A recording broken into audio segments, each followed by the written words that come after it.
Oye, pues ¿cómo ves que Santa Claus era turco? Pues te digo que es turco en realidad más o menos, porque es de lo que hoy se llama Turquía, pero en una época en la que todavía no era Turquía. Pero los turcos son turcos. Pero no había turcos todavía en la época de Santa Claus. Los turcos llegaron café turco entonces? Tampoco. Los turcos, bueno, sí había turcos, pero no en Turquía. Los turcos llegaron a lo que hoy es Turquía alrededor del siglo IX.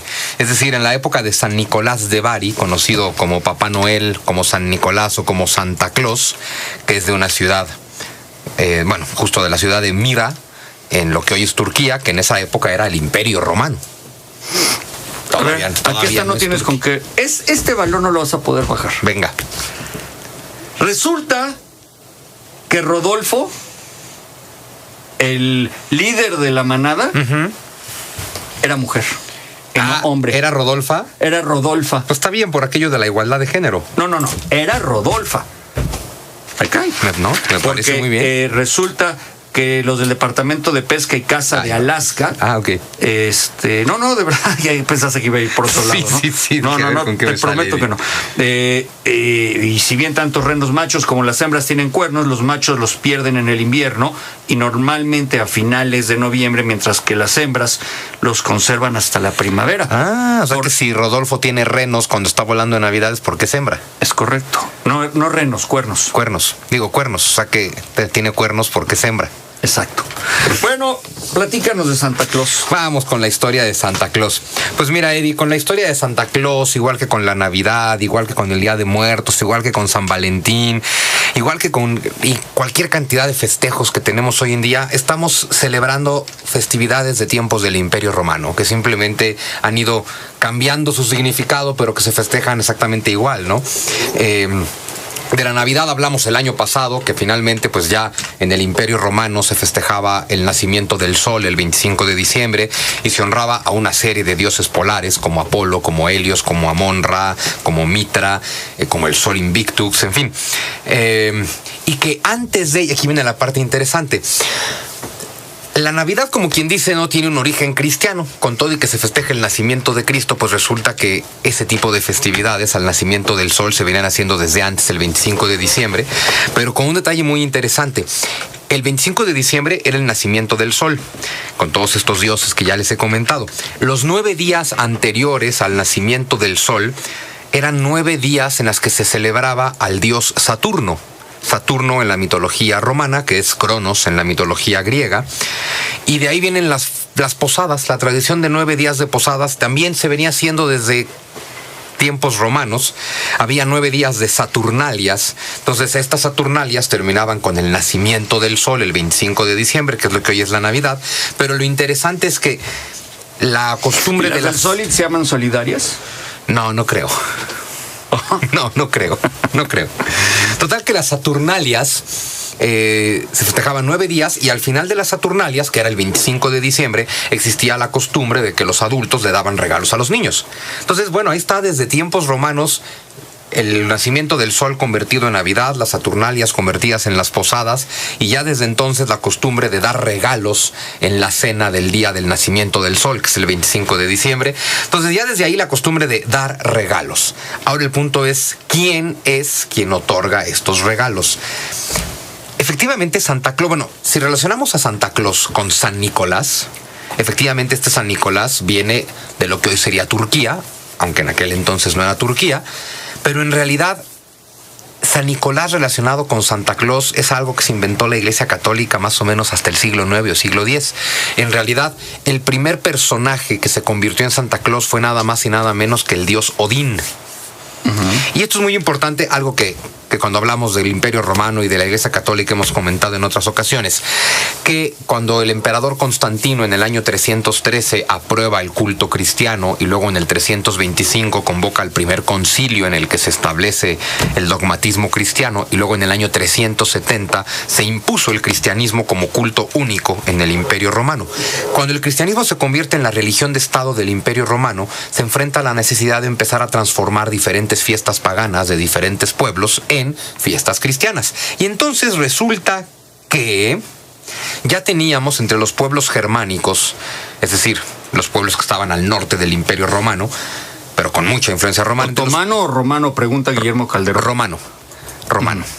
Pero es que justo la confusión puede ser porque el Imperio Otomano, el Imperio Turco, que es del siglo XV, pues se estableció donde era el Imperio Romano de Oriente, que es ya con los turcos precisamente.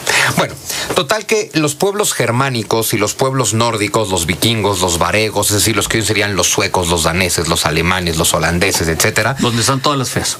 Exacto, donde están todas estas mujeres tan feas. Bueno, ellos también festejaban el nacimiento del sol. Ellos también tenían un dios solar, en este caso el dios Frey. No lo celebraban el 25, lo celebraban el 26 de diciembre. Pero bueno, si ya en toda la parte romana se había ido asimilando el culto al sol al culto cristiano, cuando llega el cristianismo a la zona nórdica, pues Frey también se convierte en Jesús y se incorpora a la Navidad. Pero aquí viene un detalle interesante. Estos muchachos germánicos y nórdicos tenían la costumbre de adornar un árbol, porque en su mitología tienen un árbol que es el árbol del cosmos, el Yggdrasil, que es el donde está el Valhalla y los dioses y Odín y Thor y todo esto, ¿no? Bueno, entonces representando el árbol del cosmos, ellos ponían un árbol en sus casas. Ahí está el origen del árbol de Navidad. Y en estos árboles donde estaban representando el árbol del cosmos, ahí llegaba Odín, nada más y nada menos que papá Odín, el dios Odín, a dejar regalos. Resulta que decían estos muchachos nórdicos que Odín vivía en la estrella polar, que luego ya hoy en día, pues una de las tantas tradiciones mitológicas de Santa Claus nos decía que vive en la estrella polar. Entonces la idea de un Santa Claus polar, pues viene de Odín, no de San Nicolás, evidentemente. Entonces un Odín que vivía en la estrella polar, un Odín que usaba una larga barba blanca, abundante, como la de Santa Claus, y un sombrero para el frío, como el de Santa Claus. Y estos pueblos nórdicos pensaban que lo que hacía Odín después del nacimiento del sol, el 25 de diciembre, era cabalgar con caballos voladores, que luego se convirtieron en renos, pero es decir, Odín iba cabalgando en un trineo jalado por caballos, esparciendo la prosperidad por las tierras, porque iba como que regando la semilla de la fertilidad y la abundancia para que el siguiente año volviera a haber cosecha. Y entonces la gente dejaba, fíjate qué interesante, como Odín va volando en su trineo jalado por caballos voladores, la gente en sus casas dejaba comida para los caballos. Tradición que hay muchos países todavía que le dejan comida a Santa Claus y a los Reyes Magos y demás, ¿no? La gente dejaba comida para los caballos de Odín y las dejaban aparentemente en sus calcetas. Y entonces Odín sacaba la comida para sus caballos, los alimentaba y a cambio les llenaba las calcetas de oro. Resulta que este señor Santa Claus, el turco que te digo yo, su papá tenía mucho dinero. Se muere su papá y le dejan el dinero a él. Y él a los 19 años decide que él quiere irse a ser un religioso y dona toda su fortuna, que era mucha, no sé si alcanzaba la lista de los Forbes o de los Fortune 500. Pero era bastante. Pero era mucha lana. Y le gustaba ayudar a la gente necesitada. Es más, hay una historia de una familia que la hija se iba a casar y que no tenía dinero. 3 hijas se iban a casar. 3 hijas se iban a casar. ¿Cómo no me encuentro yo una así? ¿Verdad? 3 hijas que se iban a casar y que, efecto, no había dinero para la dote. Para la dote. Con lo cual no se ni iban para a la casar. boda. Claro. Y este señor llegó con una bolsa llena de dinero para que las hijas del señor se pudieran casar. ¿Te cuento la parte triste de toda esta historia, Eddie? Todo eso no pasó nunca. No. San Nicolás de Bari, como es conocido este San Nicolás, junto con San Valentín, por ejemplo, es uno de los 200 santos que fueron descontinuados por la Iglesia Católica en el Concilio Vaticano II. Es decir, por envidiosos, mano. Pues no, San Nicolás, eran muy famosos. San Nicolás de Bari no existió, o por lo menos no como nos cuenta el mito, pues, ¿no? Ahora, fíjate, lo interesante es que cuenta la leyenda, tal como tú dices, ¿no? Que tú sigues diciendo eso y no te van a dar trufa, es lo único que te digo. Chale. No, bueno, está bien. Existe. Y sin embargo se mueve. En fin, total que... fíjate, la leyenda cuenta que este hombre era no solamente generoso, sino que le gustaba que nadie se enterara que él era tan generoso.